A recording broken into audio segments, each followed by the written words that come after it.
नमस्कार. महाराष्ट्र राज्य विधानमान शाळा कृती समितीच्या वतीनं 1 ऑगस्ट ते 15 ऑक्टोबर या दरम्यान 2.5 महिने आम्ही आंदोलन केलं आणि त्यावेळेला 14 ऑक्टोबर 2024ला शासन निर्णय झाला आणि वाढीव अनुदान देण्याचं मंजूर केलं. परंतु याला 4 ते 5 महिने आले, अद्यापही शासनानं कोणताही निर्णय घेतला नाही. हिवाळी अधिवेशनात तरतूद होईल असं वाटलं तर त्यावेळी त्यांनी वाटाण्याची आश्वासन दिली. आता जे अधिवेशन चालू आहे या अधिवेशनामध्ये पुरवणी मागण्यामध्ये कोणत्याही प्रकारची तरतूद आमच्या वाढीव टप्पा अनुदानाची केलेली नाही. त्यामुळे प्राथमिक, माध्यमिक आणि उच्च माध्यमिक महाराष्ट्रातील सर्व शाळांचा जगण्या मागण्याचा प्रश्न या ठिकाणी उभा राहिलेला आहे.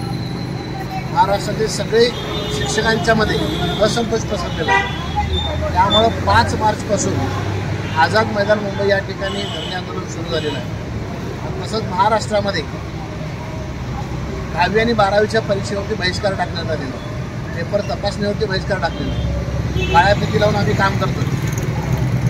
आणि 8 मार्च 2025ला जागतिक महिला दिन असल्यामुळं त्या दिवशी संपूर्ण राज्यात जिल्हाधिकारी कार्यालय, उपसंचालक कार्यालय, शिक्षणाधिकारी कार्यालय या ठिकाणी आम्ही जेल भरो आंदोलन करणार आहोत. शासनाने याची वेळीच दखल घ्यावी आणि याहून जर या आंदोलन केल्यानंतरही दखल घेतली नाही तर यापेक्षा उग्र आंदोलन केले जाईल याची नोंद शासनाने घ्यावी.